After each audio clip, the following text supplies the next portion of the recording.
जैसे जैसे 5 राज्यों के चुनाव करीब आते जा रहे हैं, इन राज्यों में राजनीतिक हलचल भी तेज होती हुई नजर आ रही है। उत्तराखंड की अगर हम बात करें तो इसी के चलते सियासी गर्मा गर्मी के बीच आज बीजेपी की तरफ से एक अहम फैसला लिया गया। कैबिनेट मिनिस्टर जो थे उत्तराखंड के हरक सिंह रावत, उनको ना सिर्फ मंत्री पद से हटाया गया है बल्कि भाजपा की सदस्यता से भी 6 साल के लिए निष्कासित कर दिया गया है। हमारे साथ इस समय मौजूद हैं बातचीत करने के लिए हरक सिंह रावत। सर, जिस तरीके से बीजेपी ने ये फैसला लिया है, क्या कहना है आपका इस पर? देखिए, मैं सोचता हूँ कि भारतीय जनता पार्टी ने जो भी निर्णय लिया है वो तात्कालिक दृष्टिकोण से भले ही बुरा लगता हो, लेकिन मैं सोचता हूँ कि उत्तराखंड के राजनीति के लिए, उत्तराखंड के विकास के लिए, नौजवानों को रोजगार के दृष्टिकोण से देखने के लिए ये एक बहुत बड़ा कदम, बहुत अच्छा कदम हुआ है। और ईश्वर जो करता है वो अच्छा करता है और ये अच्छा होगा।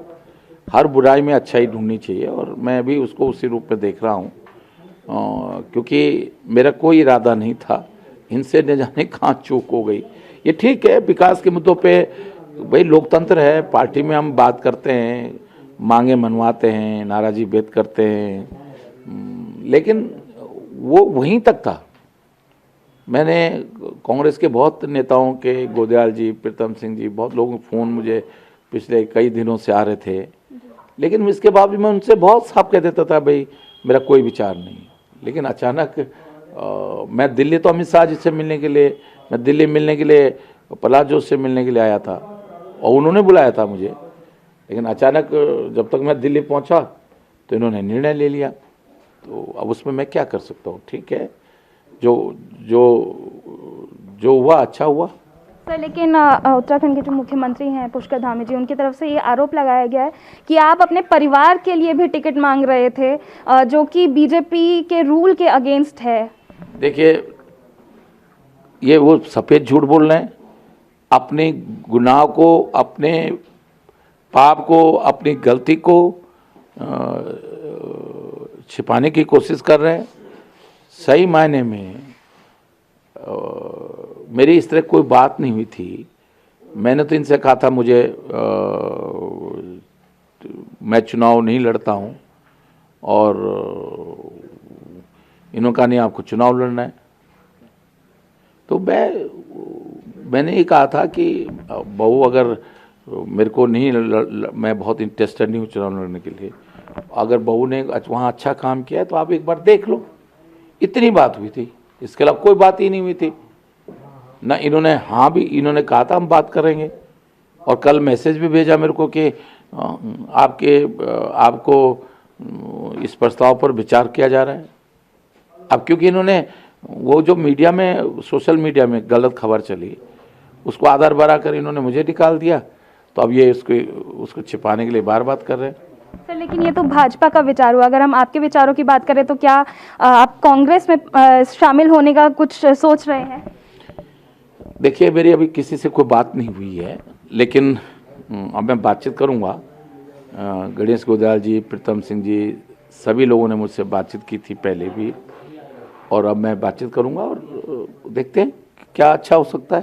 सर, लेकिन कांग्रेस में भी कहीं ना कहीं दो मत दिखाई दे रहे हैं, जहां एक तरफ गणेश गोदयाल का ये बयान आया है कि आपकी भावनाओं का सम्मान करना चाहिए, पार्टी हाईकमांड को कंसीडर करना चाहिए आपको शामिल करवाने के लिए। वहीं दूसरी तरफ हरीश रावत जी की नाराजगी जाहिर होते हुए भी उन्होंने दिखाया है। उन्होंने कहा है कि जो कांग्रेस के सदस्य हैं उनका मनोबल गिरेगा अगर आपको कांग्रेस में शामिल कर लिया जाएगा तो।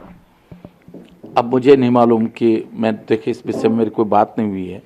गणेश गोदयाल जी से जरूर बात हुई थी, हरीश रावत जी से इस विषय में कोई मेरी बात नहीं हुई है, और मैं सोचता हूँ कि जो भी होगा अच्छा होगा।